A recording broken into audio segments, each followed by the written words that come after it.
Bienvenidos a este primer video explicativo, ¿sí?, en cuanto a la materia de sistemas de control. Debido al orden de contenidos que se maneja, lo primero que siempre se analiza dentro de los sistemas de control es el modelamiento matemático de sistemas, ¿sí?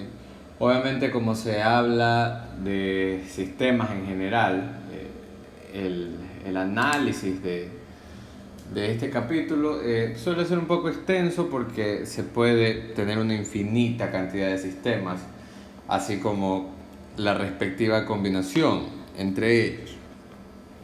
Tenemos sistemas mecánicos, hidráulicos, neumáticos, térmicos, electromecánicos, eléctricos y bueno, todas las posibles combinaciones que puedan haber.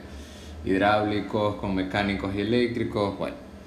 En el caso particular de este video analizaremos un sistema netamente mecánico y que solamente involucra movimientos que son traslacionales, ¿sí? Algo muy fundamental al momento de empezar a analizar un determinado sistema o empezar a lidiar con uno en particular, es muy vital identificar cuáles son los elementos o los posibles elementos que pueden intervenir dentro de ese sistema, ¿sí? En el caso particular de los sistemas mecánicos traslacionales, bueno, es algo que ya se viene tratando desde la escuelita, ¿sí?, que el diagrama del cuerpo libre y todo lo demás. Entonces eso no ha cambiado en lo absoluto. Probablemente un nuevo elemento que se agregue sería el damper o amortiguador en español, que bueno, no es otra cosa. De igual manera, para reforzar las ecuaciones que definen el comportamiento de cada uno de estos elementos, presentamos una tabla en donde se definen las ecuaciones de cada uno de ellos, ¿sí? Entonces, en el caso particular del resorte o spring, ¿sí?, sabemos bien que una relación entre una fuerza que se le aplique al resorte, en este caso hemos fijado el sentido de la fuerza en ese que está allí, ¿sí?, va a producir un elongamiento del resorte. Y sabemos que esa fuerza F de T se relaciona de forma directa a través de la constante del resorte K por el desplazamiento X de T, ¿sí? Entonces, en esta segunda columna, vamos a estar manejando todas las expresiones que relacionen la fuerza con el desplazamiento, ¿sí? Y en el caso de la primera columna tenemos una relación entre fuerza y velocidad. Entonces, si sabemos que la fuerza en el resorte o la fuerza que se imprime sobre un resorte es igual a la constante de deformación por el desplazamiento del resorte, entonces podemos decir de manera muy sencilla y por la definición de velocidad en términos del desplazamiento, que la fuerza en el resorte, ¿sí?, puede ser igual a K por la integral de una velocidad que puede variar en el tiempo por un dt, de 0 a t, ¿sí? Y bueno, pues en esta última columna se la ha catalogado con el nombre de impedancia, ¿sí? Bueno, ese nombre no debe de sonar extraño para los que son de la Facultad de Ingeniería Eléctrica, porque es algo que se analiza, pues, ¿no? Bueno, impedancia hace referencia a todas las cargas, ¿sí?, o a todas las cargas que son analizadas dentro del dominio de la frecuencia, ¿sí? Lo que es carga en el tiempo es impedancia en el dominio de la frecuencia, ¿sí? Y en este caso estamos definiendo la impedancia como una función de transferencia f de s partido x de s, ¿sí? Entonces quiere decir que debemos aplicar transformada de Laplace.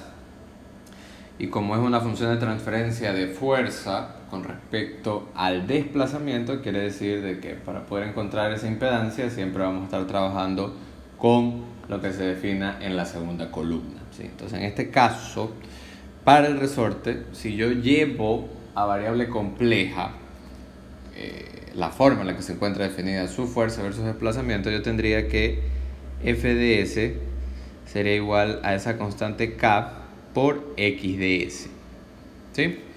Entonces, si yo tendría que hallar esa impedancia o esa relación F de S partido X de S, bueno, simplemente va a ser igual a una constante K, ¿sí? Entonces, esto va a ser igual a una constante K. En el caso del amortiguador o damper, un amortiguador, ¿sí? Asociado a ese amortiguador tenemos una constante F sub V, ¿sí?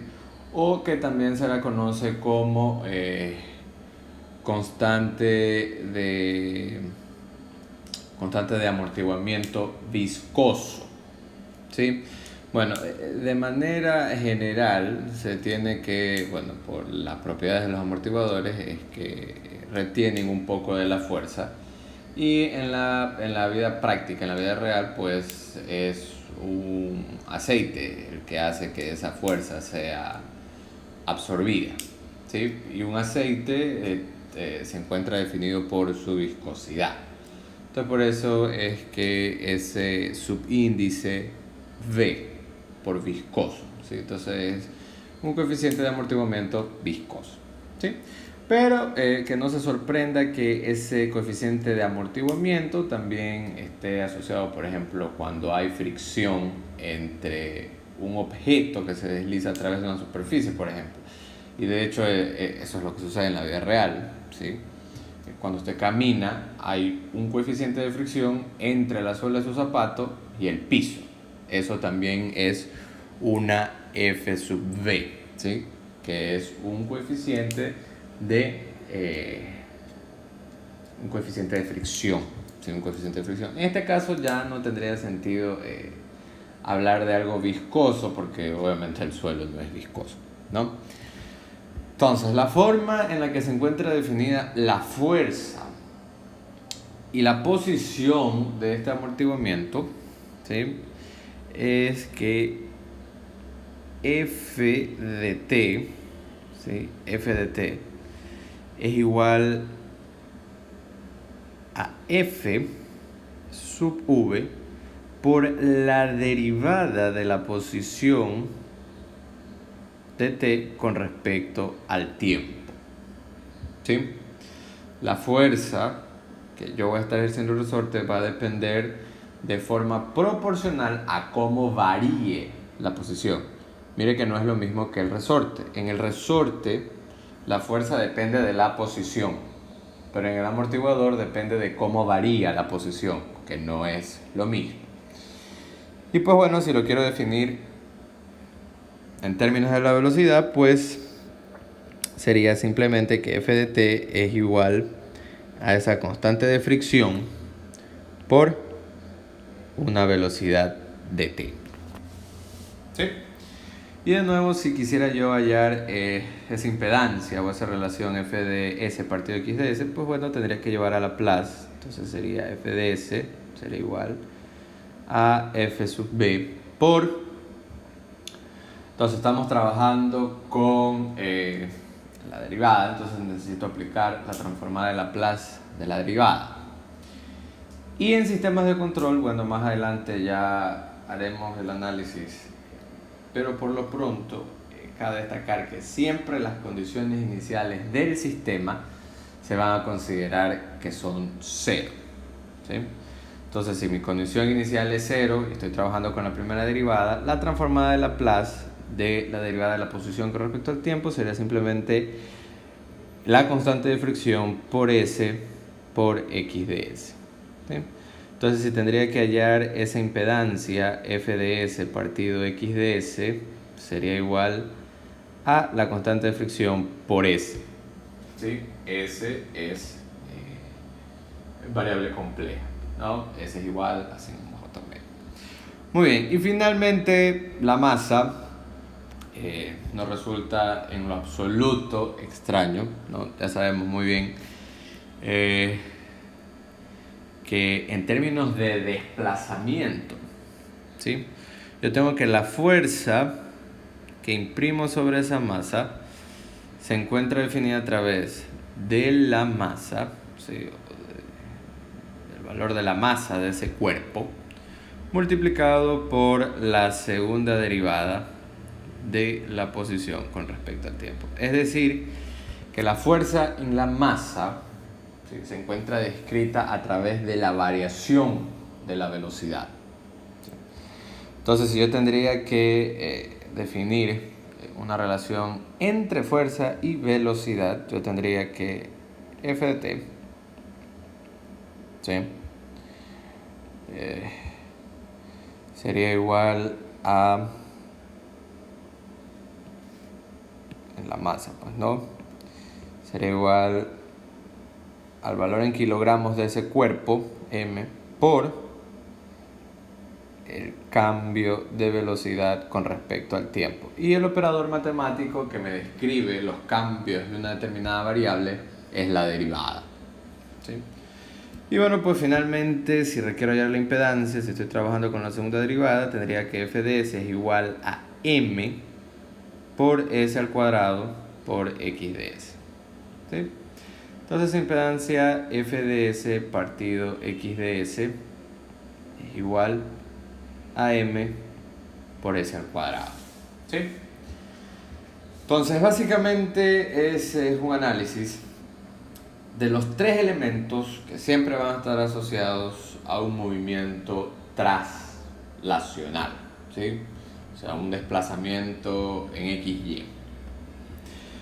Bueno, entonces, para poner en práctica estas definiciones que hemos planteado aquí, vamos a resolver un ejercicio que involucre a un sistema que sea netamente traslacional, ¿sí?, que es el que se encuentra aquí.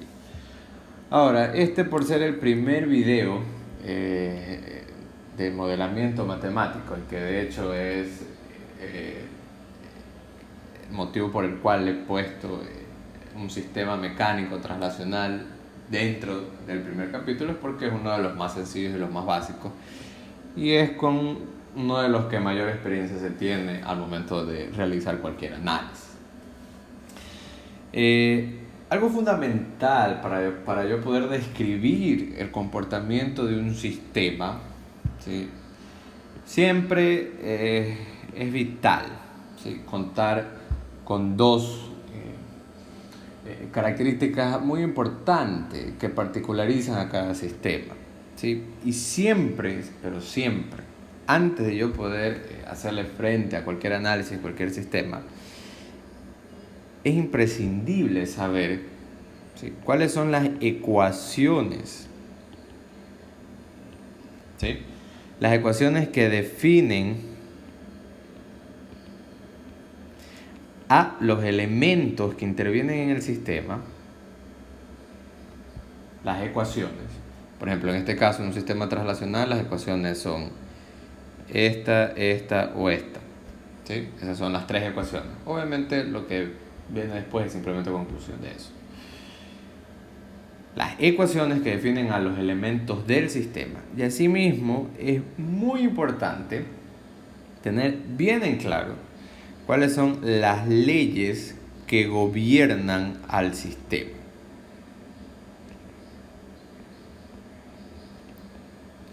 La única forma de yo poder para poder modelar matemáticamente un sistema es tener ese conjunto de las dos cosas, de ecuaciones y de leyes. Si yo no tengo ecuaciones, yo no sé cómo se comportan los elementos. Y si yo no conozco las leyes, no sé cómo se relaciona el comportamiento de cada uno de los elementos. Entonces, por eso es muy importante saber ambas cosas. En este caso de los sistemas mecánicos traslacionales, hemos definido las ecuaciones que definen a los elementos del sistema, pero no hemos definido las leyes. Pero bueno, como un sistema mecánico traslacional no es algo nuevo, y las leyes que gobiernan a un sistema mecánico traslacional son esas leyes, pero que han pasado de generación en generación. Las tres leyes de Newton, ¿no verdad? La primera, la segunda y la tercera. La primera, que todo cuerpo tiende a mantenerse en su estado de reposo, en su estado natural de reposo o movimiento. La segunda, que la sumatoria de fuerzas que se aplican sobre un determinado objeto es igual a la masa sobre la cual a la masa neta sobre la cual se aplica la fuerza por la aceleración. ¿Sí? Y la tercera, y que de hecho es una de las más fundamentales y que siempre nos hacen perder la cabeza al momento de desarrollar el diagrama del cuerpo libre, es que toda acción tiene su reacción. Entonces esas son las leyes que gobiernan a los sistemas mecánicos translacionales. Y pues bien, aquí al inicio hemos definido las ecuaciones que definen a los elementos de un sistema mecánico translacional. Entonces, teniendo las dos cosas, recién allí se puede pasar, o se puede decir que probablemente yo voy a poder modelar matemáticamente ese sistema, porque el hecho de conocer las dos no me garantiza. Es necesario, pero no es suficiente, porque de allí viene la experticia que cada uno tenga al momento de modelar matemáticamente un sistema, ¿no? Entonces, esto de aquí, estos dos elementos, ecuaciones y leyes, son necesarias, así como cuando van a misa y dicen es justo y necesario. Exactamente lo mismo. Es justo y necesario. Si usted no sabe las leyes y no sabe las ecuaciones, pues muy probablemente va a fallar al momento de modelar matemáticamente un sistema, ¿sí? Entonces es muy primordial. Hago énfasis en esto del primer video porque ya se vendrán otros sistemas que los de FIEC no estamos acostumbrados a lidiar y que los de mecánica tampoco van a estar acostumbrados a lidiar. Entonces ahí ya se va a tornar un poco más complicada la cosa, ¿sí? Entonces es muy importante dejar bien en claro desde el inicio que las leyes y ecuaciones son muy primordiales conocerlas para resolver cualquier tipo de sistema. Muy bien, entonces prosiguiendo con el ejercicio, ¿sí? Me piden determinar la función de transferencia de la posición x2, ¿sí? De la posición x2 con respecto a una fuerza externa que se aplica sobre la masa m1, y que esa fuerza externa es esa fuerza F de t que se encuentra allí, ¿sí? Entonces, ¿cuál es la tendencia al momento de resolver estos ejercicios y de cualquier ejercicio que involucre movimientos mecánicos? Lo primero que se hace, el diagrama del cuerpo libre. Sí, el diagrama del cuerpo libre. Pero bueno, siempre se debe buscar la forma más rápida, eficiente y eficaz de poder resolver los problemas. Y el diagrama del cuerpo libre lo único que hace es satisfacer el ego físico de las personas que pueden manejar la ciencia para poder comprobar que lo que están diciendo es correcto.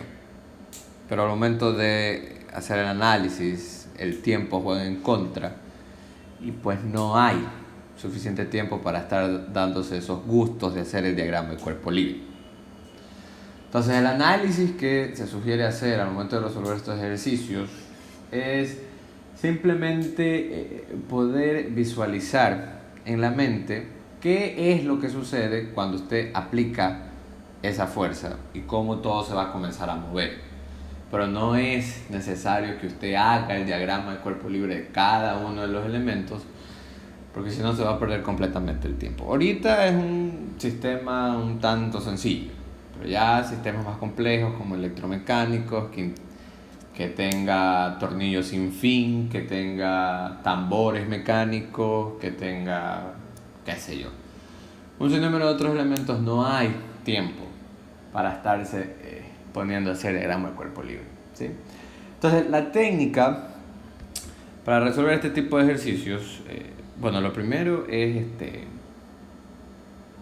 ver cómo se va a comenzar a mover la cuestión, pues, ¿no? Cada una de las cosas que están interviniendo en el sistema. Entonces vamos a coger todo esto que está aquí y lo vamos a mover para acá arriba. Vamos a ver por ahí. Muy bien. Entonces, veamos lo siguiente.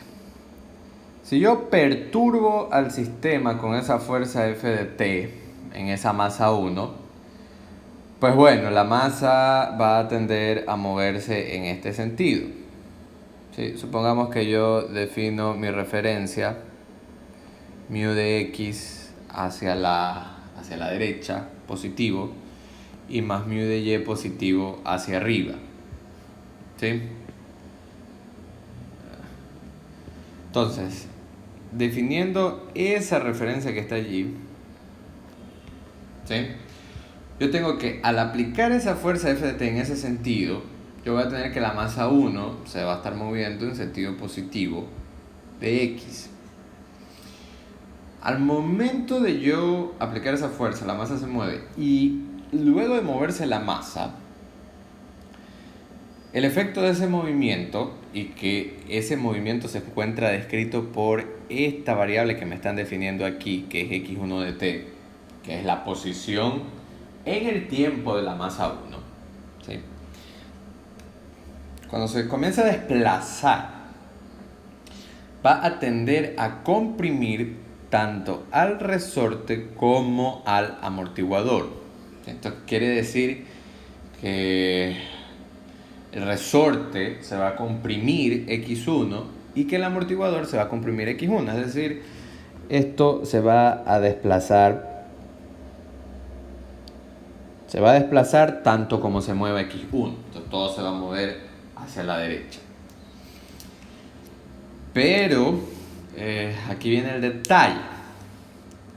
Que yo, bueno, supongamos que estamos haciendo una simulación, ¿sí?, de cómo se está moviendo todo. Entonces digamos que x1 de estar allí pasó a estar acá. ¿Sí? Entonces se comprimió el resorte, se comprimió el amortiguador.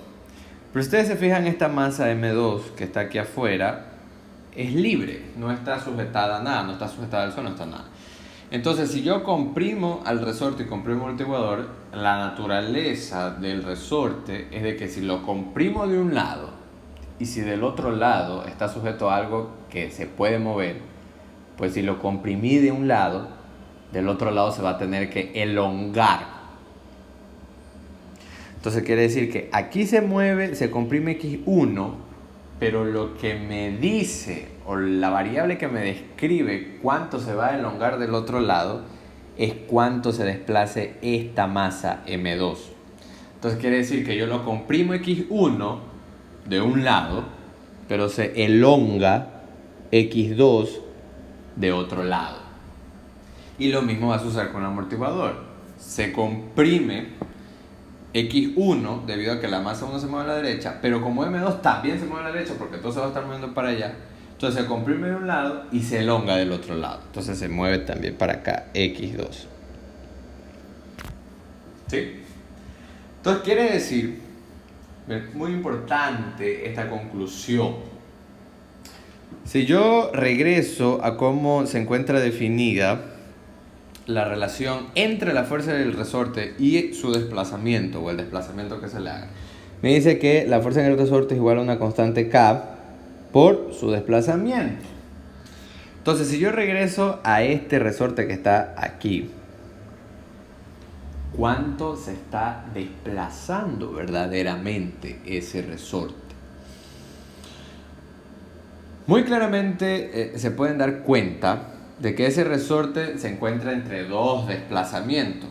O sea, me mueve x1, pero el otro lado también lo mueve x2. Entonces, ¿cuánto mismo se está desplazando el resorte? Pues bien, el resorte se está desplazando un delta x, porque no se desplaza ni x1 ni x2, sino que tiene un desplazamiento neto que resulta de la diferencia de dos desplazamientos. ¿Sí? Y lo mismo aplica para este amortiguador que está aquí. Si yo regreso a la definición del amortiguador, yo tengo que la fuerza en el amortiguador está dada por su constante de fricción viscosa por la derivada de su desplazamiento. Pues bien, entonces aquí ya no estamos hablando de que un solo desplazamiento se le aplica al amortiguador, sino que hay dos desplazamientos que están interviniendo en ese mismo amortiguador. El uno lo comprime y el otro lo elonga o lo estira. Entonces quiere decir que si yo quiero describir la fuerza en ese amortiguador, yo voy a tener que poner la derivada de dos desplazamientos. Ahora, si lo quiero ver, analizar el desplazamiento desde el punto de la velocidad, bueno, es como que si dos velocidades estén interviniendo. Va a estar interviniendo la velocidad con la que se mueva la masa 1 hacia la derecha y la velocidad con la que se va a estar moviendo la masa 2 hacia la derecha mismo. Entonces quiere decir, de nuevo, que con la velocidad 1 yo al amortiguador lo comprimo, pero con la velocidad 2 yo lo estiro. Entonces la velocidad resultante a la cual ese amortiguador va a estar sometido es la resta de las dos. ¿Cuál resto de cuál? Bueno, ya vamos a ver cómo se hace esa situación. Pero hasta ahora es muy primordial tener bien en claro esta situación, de que al menos este resorte de aquí y este amortiguador de acá, para yo poder definirlos o definir su comportamiento en ecuaciones, están en medio de la variación de dos parámetros, que son x1 y x2. ¿Sí? Eso deben de tener muy en mente. Acá también se presentan otras constantes de fricción. Bueno, como les mencionaba antes, las constantes de fricción no necesariamente tienen que estar asociadas a amortiguadores, sino también a la fricción entre dos cuerpos que se rozan. En este caso, por ejemplo, la masa 1 roza con la masa 2, tanto arriba como abajo. ¿Sí? Entonces, de nuevo, fíjense ustedes. La masa 1, si yo quiero analizar la fricción en esta superficie de aquí,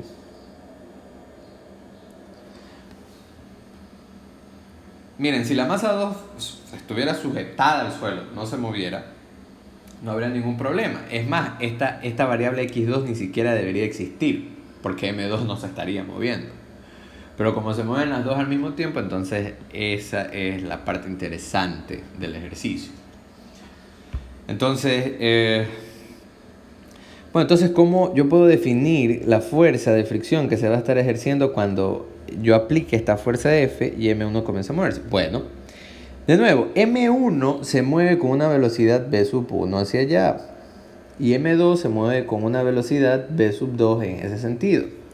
Entonces, ¿en qué tramo o en cuánto desplazamiento es la fuerza asociada a esa constante de fricción va a estar interviniendo en el movimiento de las masas? De nuevo, solamente va a estar interviniendo en el desplazamiento neto.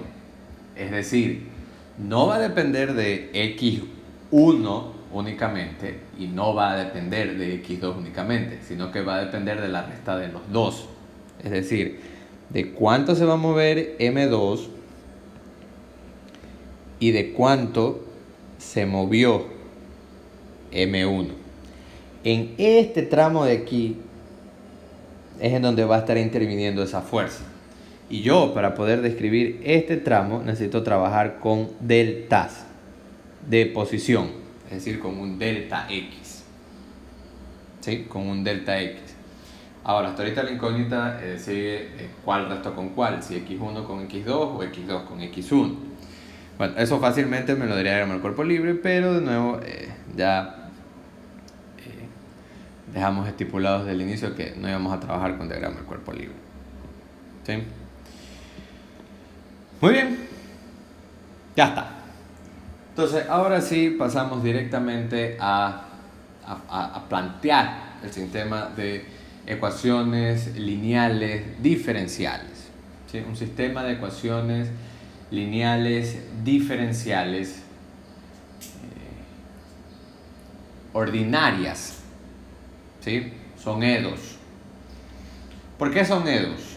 Muy interesante esta pregunta porque se podría dar, por ejemplo, en un análisis matemático avanzado que se esté trabajando con ecuaciones diferenciales parciales. Es decir, que el comportamiento de un sistema no varíe solamente con respecto al tiempo, sino que varíen también con respecto a un punto, que varíen con respecto a puntos en el espacio.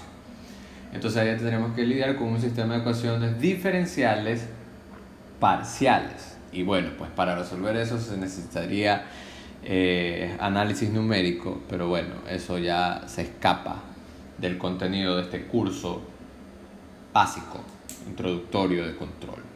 Pero muy importante, muy fundamental. Muy bien, entonces si voy a definir las ecuaciones, entonces aquí vamos a hacer una conclusión o un tip muy importante cuando estén trabajando con sistemas mecánicos traslacionales. ¿Sí? Entonces, cuando se esté trabajando con sistemas mecánicos traslacionales, vamos a decir que como mínimo,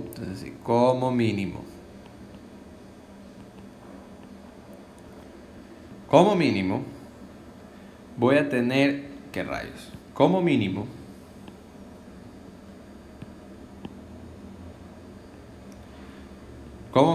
voy a tener tantas ecuaciones como masas hayan en el sistema.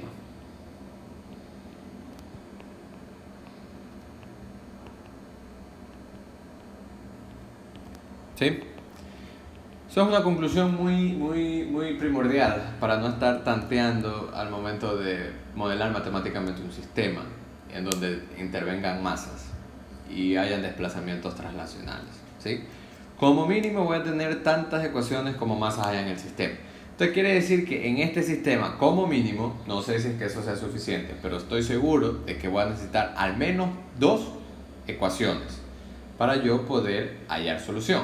¿Y solución a quién voy a hallar? Bueno, bien, está clarísimo. ¿Cuántas incógnitas en el sistema tengo? Tengo 2 incógnitas, que son el desplazamiento de la masa 1 y el desplazamiento de la masa 2. Entonces, si quiero tener un sistema de ecuaciones lineales, ¿sí?, y poder hallar solución única, esos conceptos de álgebra lineal, entonces necesito 2 ecuaciones, ¿sí? 2 ecuaciones para formar un sistema que sea linealmente independiente. Muy bien, entonces, prosiguiendo con el planteamiento de las ecuaciones, pues bien, vamos a recurrir a la segunda ley de Newton, que nos dice que la sumatoria de fuerzas orientadas positivamente en un sentido es igual a la masa neta, en donde yo estoy imprimiendo esa fuerza por la aceleración que describe esa masa neta. Muy bien, entonces en el caso de este ejercicio yo tengo que la fuerza la estoy aplicando sobre la masa 1. Entonces, muy bien. Para plantear la ecuación, vamos a aplicar una técnica. Sí, sumatoria de fuerzas igual a masa por aceleración. Entonces, la fuerza que yo aplico siempre va a ser positiva. ¿Sí? Entonces, yo aquí voy a poner F de T. Todas, al modelar matemáticamente, entonces escriban por ahí, si es que están con un cuaderno. ¿Sí? Al modelar matemáticamente un sistema mecánico traslacional, siempre las fuerzas externas van a tener el sentido positivo. ¿Sí? Siempre van a tener el sentido positivo porque es algo que yo estoy aplicando externamente. ¿Sí? Y todas las fuerzas inherentes, a todas las fuerzas internas del sistema, o todas las fuerzas de acción y reacción dentro del sistema, van a ser de índole negativa.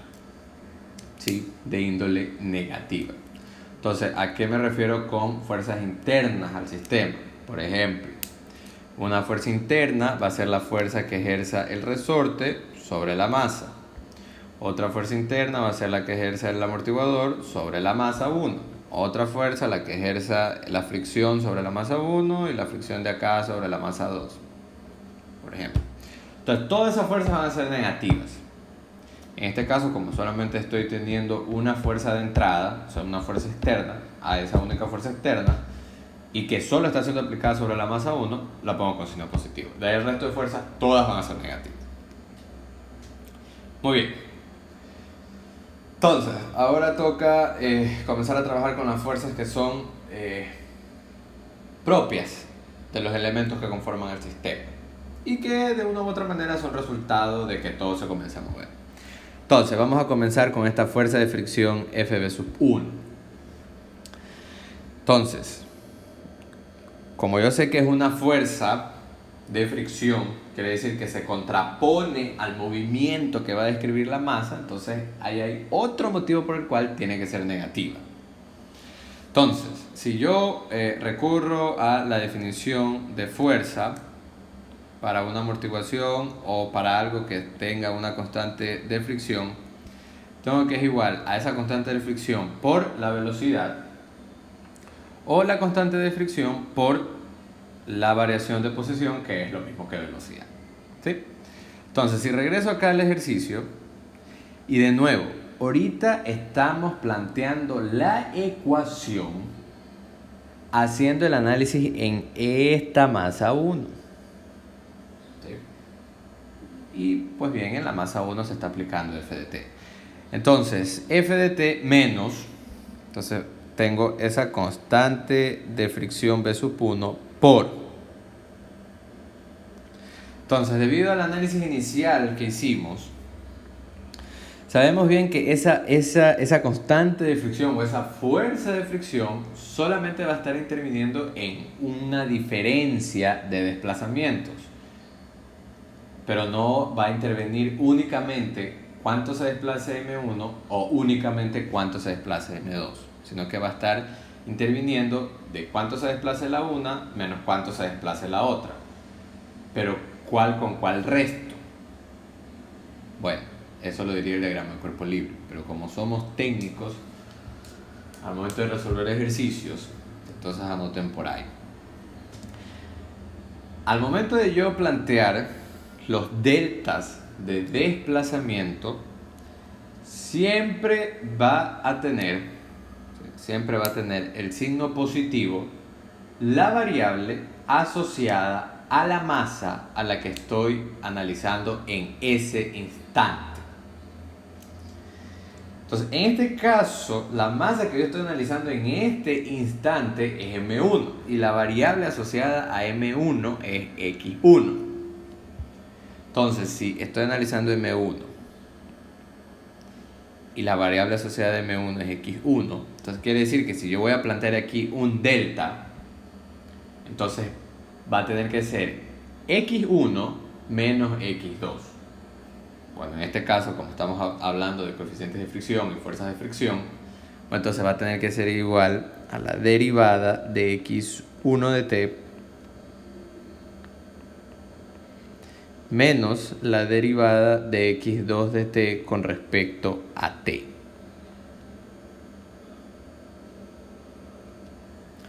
Y esa sería la fuerza de fricción debido a esta constante de fricción Fb sub 1 que se estaría contraponiendo a la fuerza externa F de t que yo estoy aplicando en la masa 1.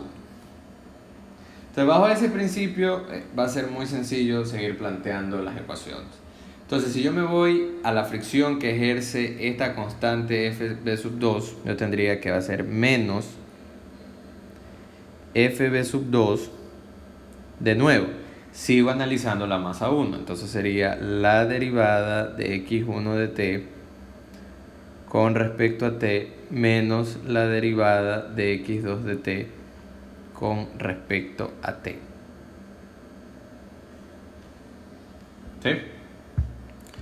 Y de nuevo, ¿por qué la resta de las dos? Pues bueno, por el análisis que hicimos inicialmente. Por eso les digo, no es tan primordial hacer el diagrama de cuerpo libre, sino poder esquematizar o poder tener una noción de cómo se van a comenzar a mover cada uno de los elementos que conforman el sistema. Entonces, sabiendo eso, yo puedo concluir cómo es que van a estar relacionadas las variables. ¿Sí?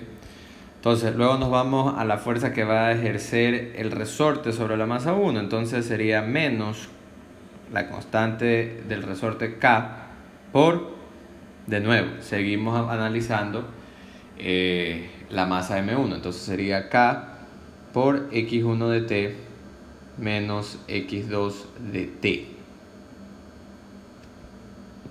¿Sí?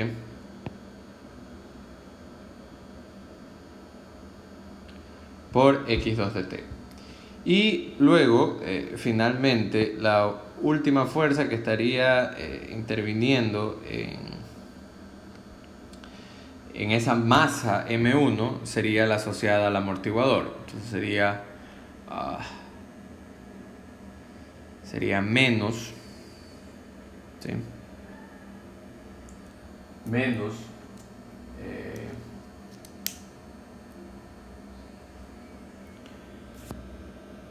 f sub b3 por la derivada de x1 de t con respecto a t menos la derivada de x rayos. No me va a alcanzar. Vamos a ver esto un poco más por acá.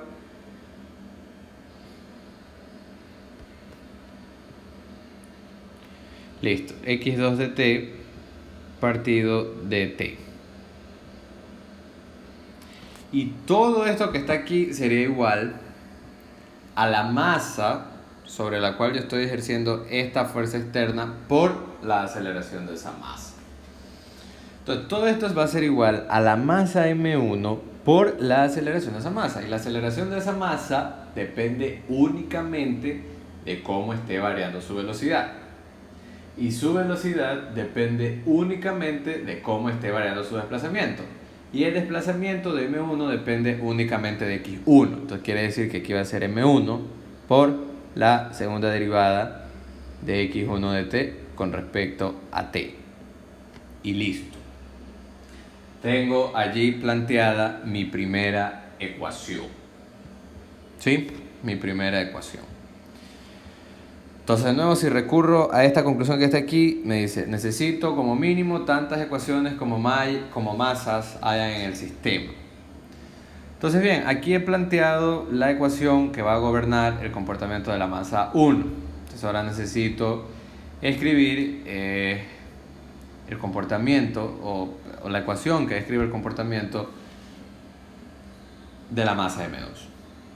Entonces, de nuevo, seguimos el mismo algoritmo.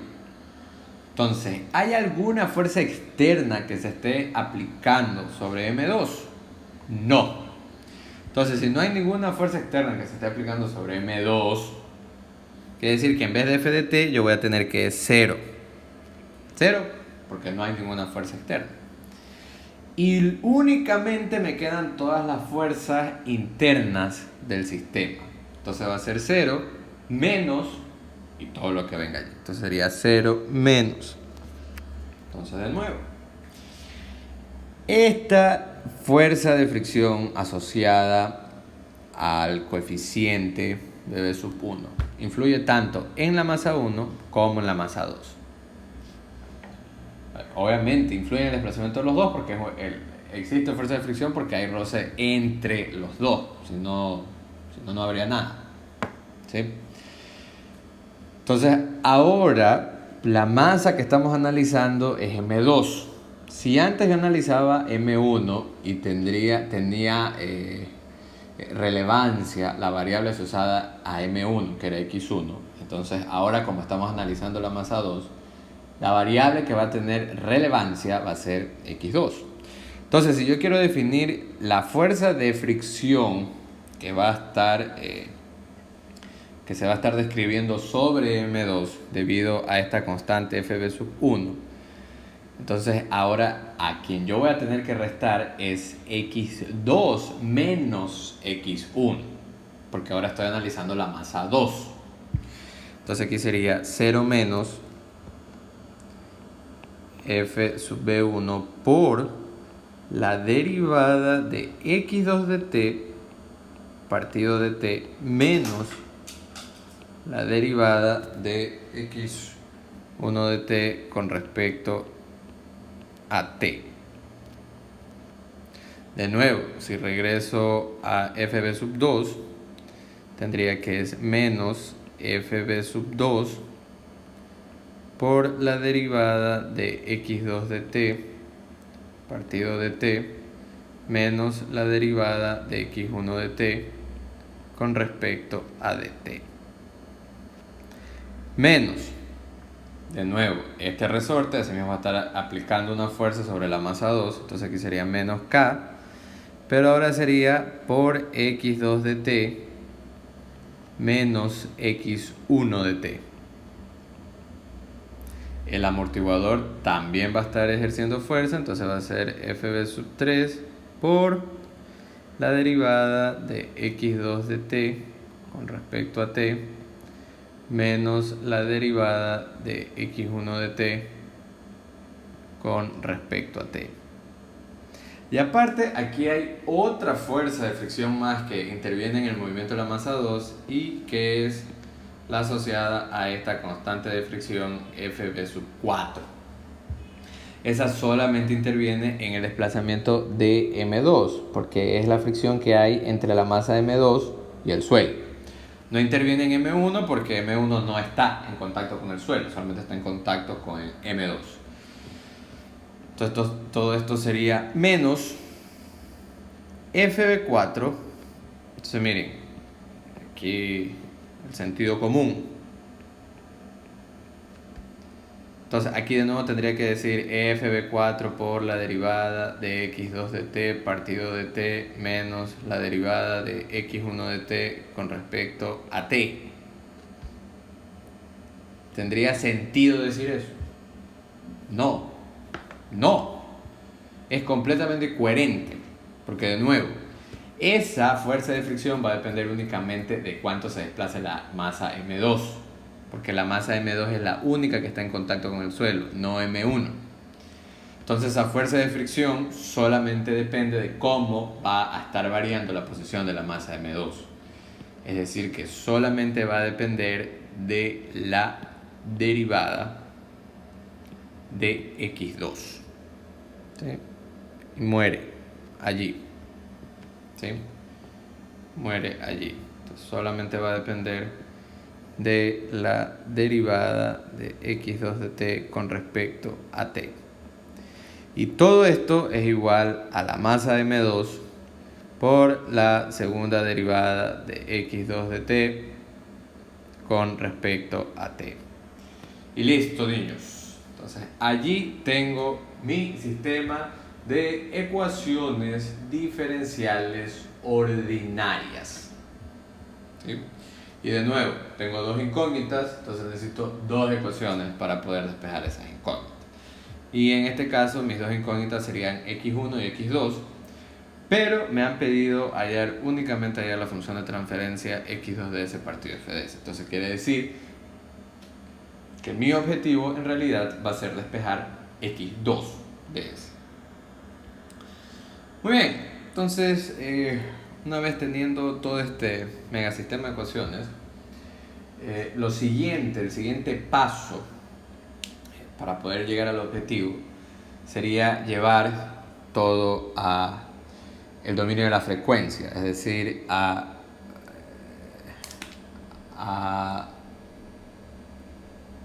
una variable compleja o de Laplace, ¿verdad? Variable S. ¿Sí? Todo muy sencillo.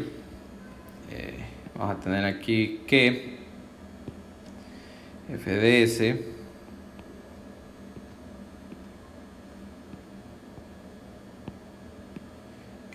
s menos, y bueno, aquí esto con esto hace factor común. Bueno, en realidad hace factor común esto con esto y con esto. ¿Sí? Entonces vamos a decir que menos fb sub 1 más fb sub 2 más fb sub 3 por s por x1 de s menos x2 de s, ¿sí? Menos k por x1 de s menos x2 de s es igual a m1 por s al cuadrado por x1 de s. ¿Sí? Esa sería la primera ecuación llevada a dominio complejo. Sí, lo único que he hecho es sacar factor común de esto que está aquí y agruparlo. Pues no, si llevo a variable compleja eso sería s por x1 de s menos x2 de s. ¿Sí? Muy bien. La segunda ecuación. ¿Sí? La segunda ecuación tendría que sería... bueno, de nuevo, pues no, tengo aquí factor común esto, esto y esto, pues no. Entonces tendría que es menos fb1 más fb2 más fb3 s de x2 de s menos x1 de s menos k por x2 de s menos x1 de s, ¿sí? Menos f4 s por x2 de s, todo esto igual a m2 por s al cuadrado por x2 de s, ¿sí? Entonces sería el sistema de ecuaciones antediferenciales ahora llevado a un dominio de variable compleja, ya no en el dominio del tiempo. Bueno, entonces de nuevo el objetivo es despejar x1 y x2. Entonces vamos a armar un sistema de ecuaciones parecidos a los que ustedes usaban en aquella materia que supongo han de extrañar con mucha nostalgia, que es álgebra lineal. ¿Sí? Entonces veamos. Entonces vamos bueno, para no estar leyendo con tanta letra, vamos a reemplazar los valores de cada una de las constantes, ¿sí? Constantes o que dentro del mundo del sistema de control, de los sistemas de control, lo que ustedes en ese lenguaje burdo conocen como constante, en sistema de control se conoce como parámetro. ¿Sí? Parámetro. Entonces, hay que aprender a hablar con propiedad dependiendo del contexto en el que usted esté trabajando. ¿Sí?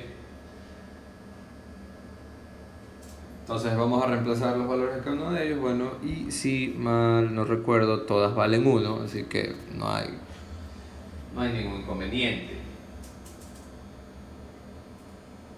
¿Sí? Entonces si reemplazo eso de allí, voy a tener que es f de s menos, ¿sí?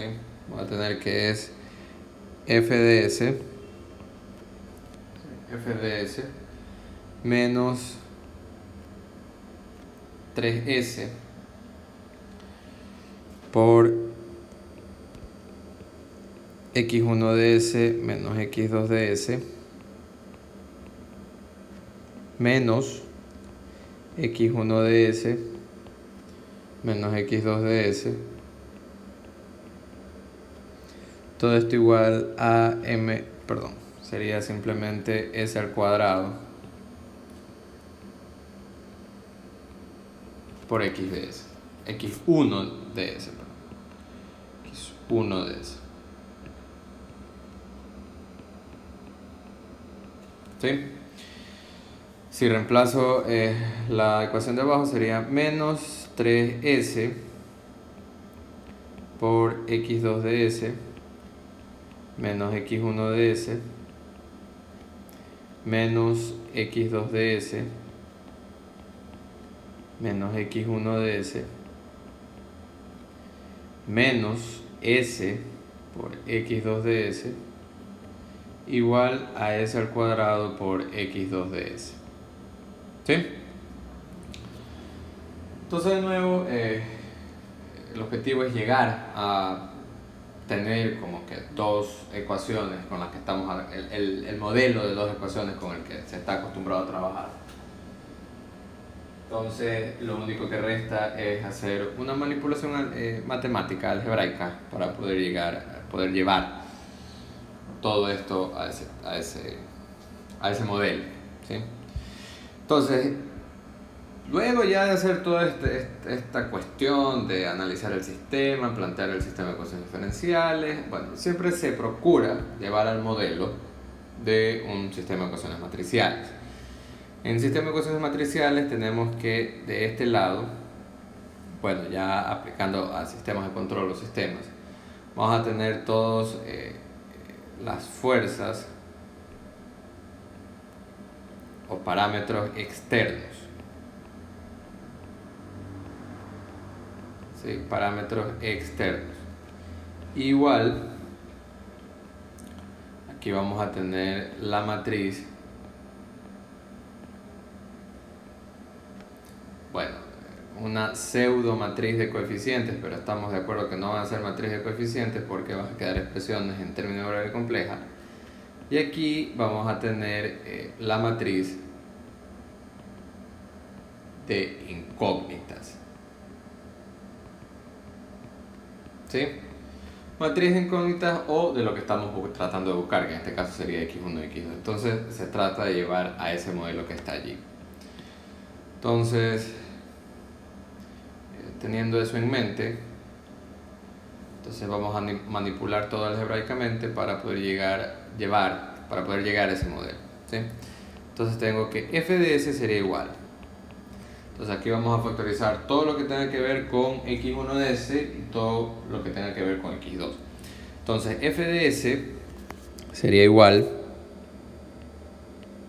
a s al cuadrado más 3s más 1, todo esto por x1 de s, ¿sí?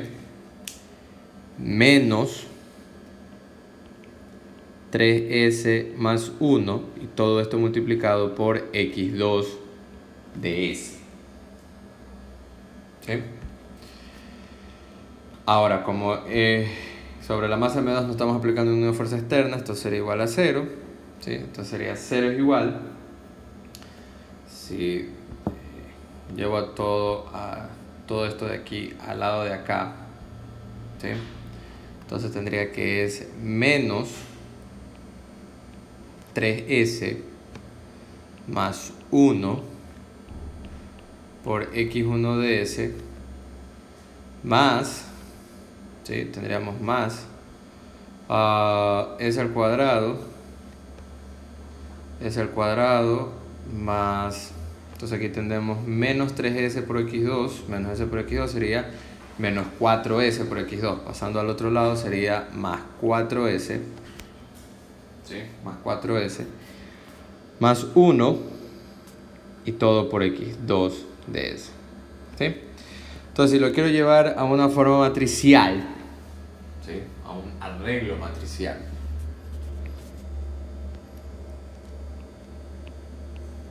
yo tendría aquí f de s y 0 es igual a s al cuadrado más 3s más 1 menos 3s menos 1 menos 3s menos 1 y s al cuadrado más 4s más 1, todo esto multiplicado por x1 de s por x2 de s, ¿sí? Entonces ese arreglo matricial es lo que me describe cómo se va a comportar el sistema, ¿sí? Pero bueno, como no me están pidiendo respuesta en el tiempo, entonces tenemos la salvedad de trabajar en Laplace. Muy bien, entonces estamos más cerca de dar la respuesta. Entonces me han pedido que haya función de transferencia x2 de s a partir de f de s. Esto quiere decir que yo debo de despejar a x2 de s. Entonces, para poder despejar x2 de s, o bueno, en el caso de que tengan que hallar una función de transferencia, ¿sí? Para hallar una función de transferencia, una transfer function, ¿sí? Una transfer function. Tiene dos posibles métodos. Cuando ya tengan todo en las ecuaciones dentro del dominio de la variable compleja, o pueden trabajar por el método de sustitución, que es un poco bueno, los dos métodos son tortuosos. Por el método de sustitución o con la regla de Kramer. ¿Sí? Con cualquiera de las dos. ¿Sí? Cualquiera de las dos son métodos válidos. ¿Sí? Son métodos válidos. ¿Sí? Entonces, bueno, en este caso vamos a trabajar con Kramer porque es como que más directo. En el método de sustitución, bueno, por ejemplo, en el caso de que se quiera trabajar con el método de sustitución, ya lo dejamos para que, a criterio de ustedes, para que lo resuelvan aparte, deben llegar a la misma respuesta. Como yo necesito llegar a x2ds partido fds, todo esto va a ser una, qué sé yo, pongámosle una función de transferencia gds. Quiere decir que a x2 va a ser igual a esa función de transferencia gds por fds. ¿Sí? Quiere decir que a x2 yo la debo dejar dependiendo única y exclusivamente de f de s. Y si ustedes se dan cuenta, en la ecuación en donde yo tengo f de s es en esta de aquí. Pero aquí está x1 y x2. Entonces yo, para poder tener únicamente de este lado f de s y únicamente a este lado x2 de s, quiere decir que a x1 de s debo de dejarla en términos de x2 de s. Y para aquello utilizo esta ecuación de acá. Entonces, de esta ecuación yo tendría que despejar a x1 en términos de x2. Luego eso tendría que reemplazarlo acá arriba y pues bien, ahí tendría todo únicamente entre f de s y x2 de s. Pero bueno, tomaría mucho tiempo y tendría que estar haciendo cambios. Ahorita la regla de Kramer es más directa. ¿Sí? Muy bien, entonces, ¿qué me dice la regla de Kramer? Bueno, entonces la variable que yo quiero despejar en este caso es x2 de s. Es igual. Entonces aquí hacemos una gran línea. Sí, es igual al determinante de una matriz en donde, ¿sí? En donde yo voy a tener que reemplazar la columna, ¿sí? La columna asociada a la incógnita, ¿sí? La columna asociada a la incógnita la voy a tener que reemplazar por la matriz de los datos que yo tengo, ¿sí? En este caso, lo que es dato o mi matriz de los coeficientes de entrada es en donde tengo almacenadas las entradas, ¿no? En este caso, la matriz de entradas es esta que está aquí, donde está la fuerza externa. Y como es x2, la columna que asocia a x2 es esta segunda columna de aquí. Entonces quiere decir que si yo quiero despejar x2 de s, tendría que copiar exactamente la misma matriz, pero la matriz asociada a la incógnita, que en este caso es x2, que sería la segunda columna, la columna asociada a la incógnita, que sería la segunda columna, tendría que reemplazarla por la matriz de datos. Entonces aquí lo que tendría que poner sería f de s y 0. Listo.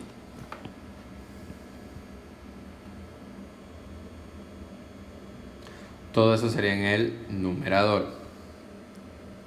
Y en el denominador, ¿sí? Tendría que simplemente es el discriminante de la matriz como tal, sin hacerle ningún cambio. 3s más 1.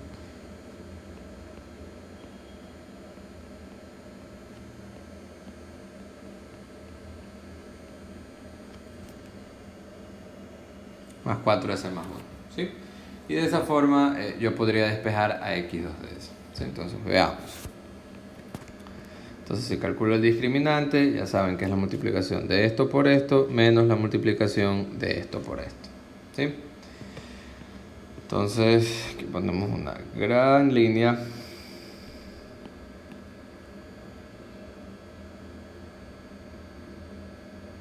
¿sí? Entonces, muy bien. Simplemente en el numerador tendríamos 3s más 1 por f de s, ¿sí? Porque al multiplicar esto por esto, en este sentido se anula por lo que se hace 0, ¿no? Está ese 0 de allí. Y recuerden que ese 0 vino porque no se estaba aplicando ninguna fuerza externa a la masa M2.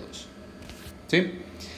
Ahora, en el denominador tendría esto por esto. Entonces sería s al cuadrado más 3s más 1 por s al cuadrado más 4s más 1 menos 3s más 1 al cuadrado. ¿Sí? Entonces todo esto sería igual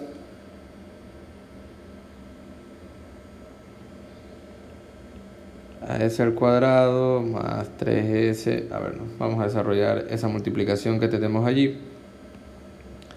Entonces esto sería, a ver, vamos a hacer lo siguiente. Vamos a desarrollarlo así. Entonces tendríamos s a la cuarta. Sí, tendríamos s a la cuarta más 4s al cubo más s al cuadrado más 3s al cubo más 2s al cuadrado más 3s más s al cuadrado más 4s más 1. ¿Sí? Menos 3s al cuadrado menos 6s menos 1. Todo eso sería el gran denominador, y en el numerador tendría 3s más 1 por f de s.